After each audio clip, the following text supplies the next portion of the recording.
All systems go. Clear for liftoff.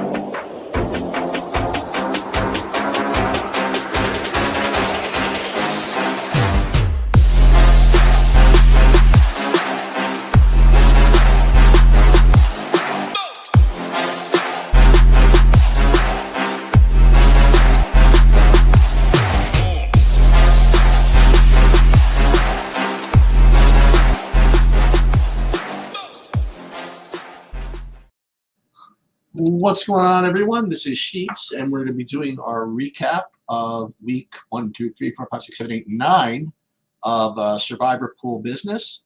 First of all, some bad news for me regarding Survivor Pool stuff. I had probably by far the top strongest entry in the Circus Survivor Pool contest with like 18 million for first or something. No matter how you rated it, I was probably rated. There was one other guy with the same entry as me, but aside from that, I mean, we were clearly had the best entries going to the end, and unfortunately, we went down with Green Bay this past weekend, so I'm going to be out of that. We'll get them next year. So let's review what we did last week, things that we talked about. Again, it's going to be kind of brief.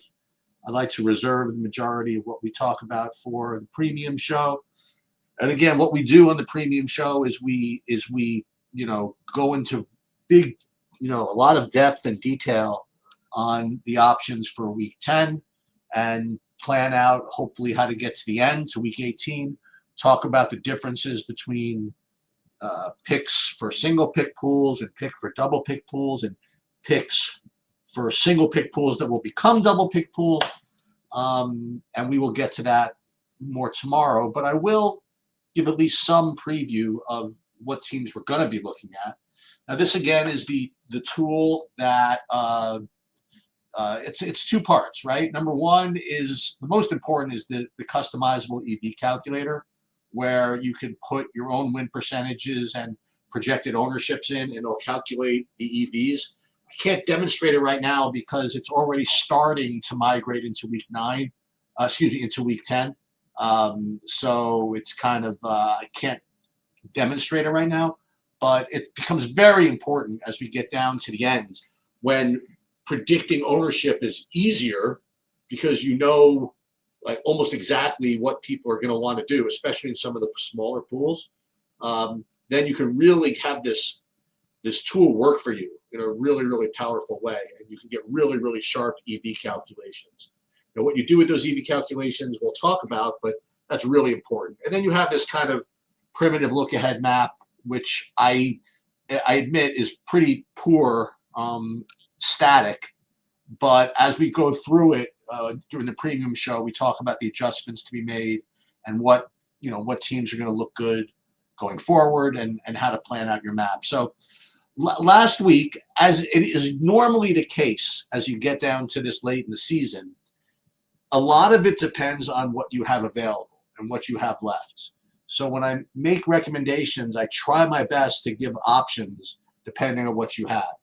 So last week, I felt it was pretty clear that if you had Green Bay available in most of your pools, you probably should have used them. They were 12% owned or 13% owned, and they were like 80% to win, and that translated to an EV of about 1.20 in some pools.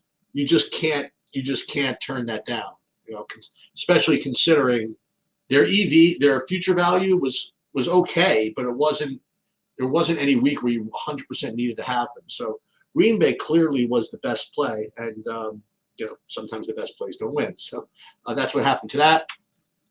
Then we spent a lot of time about the next options.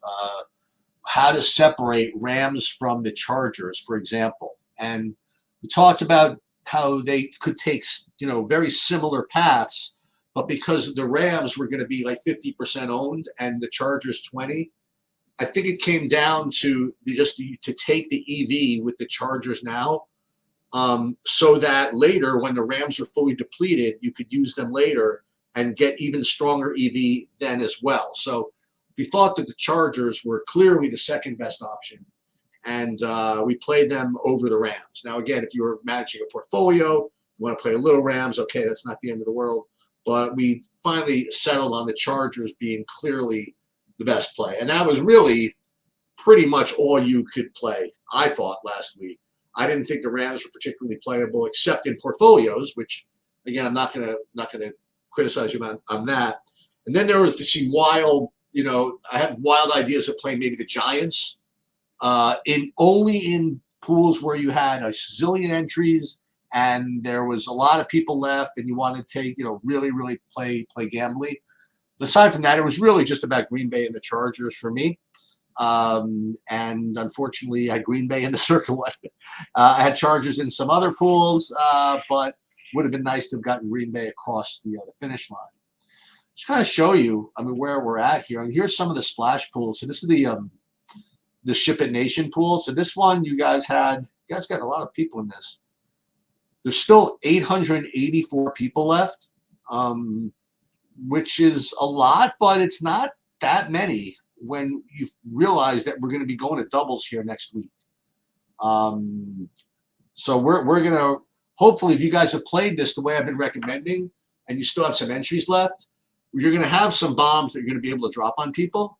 And we'll talk about the most intelligent way to do that this week, and then specifically as we lead into doubles. Now, again, for this tournament, for Ship It Nation tournament, it's doubles don't start till 12. And some of the other tournaments, the doubles start at 11. And I will try again when we talk about this on Wednesdays to specify which pools we're talking about. So this actually breaks down what happened in this pool last week. Last week, the Rams were 45% owned, Chargers were 24%, and Packers, they were higher owned in this tournament than some of the others. And I guess that's why they got punished, I suppose. Ravens was 4%, Lions, I thought that was a pretty poor play. I thought the Cowboys were a better play than the Lions. They both lost. Lions lost at home to Minnesota. That was unexpected, but that's that's football. Look at some of the others, actually. Let's look at some of the other pools here. Let's look at this big splash one. This one's, again, about 10% of the people are left here. I'll look at Ship It Nation. You got a couple in here. We'll take a look at yours. We'll take, again, as we get through this, maybe I'll take a look at some people's entries in specifically. By the way, I would not have done this. But you had already used Green Bay. So it was between the Chargers and the Rams for this entry. As we get down here, if you guys want, again, I'm not in this one, so I will. I'll help you guys out again if you want, for the Ship It Nation guys, if you want to come in there, and I'll give specific advice. See how many entries you have left or whatever. This entry looks okay. I wish we could have. And 7, Denver was pretty good in this pool, as I remember back in 7. Now, of course, you want them for 10, but you can't have everything, right? Hopefully, there are other entries that you have that maybe you can use them in 10, but we'll talk about that tomorrow. Also, we have some big buy-in stuff. This is the. I'll just show you. This is the big. Whatchamacallit? Where's the big one? This is the 5K. This one's down to 25. And we'll talk about how to analyze individual pools later. But a couple of things to know. 2 things. So number one is I am in this one, and we'll take that out for now. Hold on, let's go back. A couple of things to note about this one. Number one is that I'm still in it, and number 2, we have our own Titletown is in this one too. So we might be battling this. And another thing to kind of note is that there are many players in here with multiple entries. So PJ5555, he's got 1, 2, 3. He's got at least 3 entries. EWAS, I think, has multiple entries. Yeah, he's got 2. He lost a couple with, he lost 3 with Green Bay. And then you have B Collection with 1, 2, 3, 3. So this provides an interesting dynamic. There's A.B. Freed, actually, he's got, I think, 2. Yeah. So what ends up happening is, you can analyze sort of the nature of these entries. So you look at like PJ, for example, like last week, I think he used a different team in each one of his entries. So he had KC here,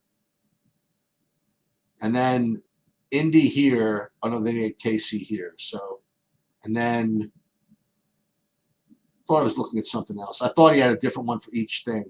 And so what this can do is this can kind of mess with the ownership projections a little bit, because if you had 5 people, individuals, they'd probably all put the best play in. Okay, but if you had one person with 5 picks, then maybe they would, do some portfolio management and not put in 5 of the best picks. So whoever the best play is might actually be lower owned in tournaments or in contests where there are people left with multiple entries. And we'll specifically talk about this contest tomorrow when we get in there. Yeah, it's actually probably a pretty good idea. What other tournaments do I want to highlight? That's pretty much it. The other thing I want to talk about probably a little bit tomorrow is there all these revival contests that started. Like there's contests that started 2 weeks ago. There are contests that started, they called Bloody Survivor, where you have to pick 2 picks per week. And then there's the Extra Bloody Survivor, where you have to pick 3 picks per week. And I do think that those contests, number one, are really good. And number two, they're actually good practice to get used to, figuring out really who doesn't have future value, and really how to map out an entire season. So that's pretty much all I have for today. Again, just wanted to make it short, give you a little teaser of what we're going to talk about tomorrow. Oh, actually, you know what? We can talk about it a little bit. I mean, you're going to have 1, 2, 3. There are 4 favorites above 7 that are probably going to take a good amount of the ownership. And then you have a couple of 6-point favorites, which look really different. Like you'll have one 6-point favorite, which everybody has available, and probably not going to use in the future. And then you have another one that nobody has available. So they might end up getting some pretty good EV if somebody has them available. So, and then we'll deal with these big 4 favorites when we get to it tomorrow. All right, that is going to do it. See you tomorrow at 3 p.m. Eastern time, and good luck.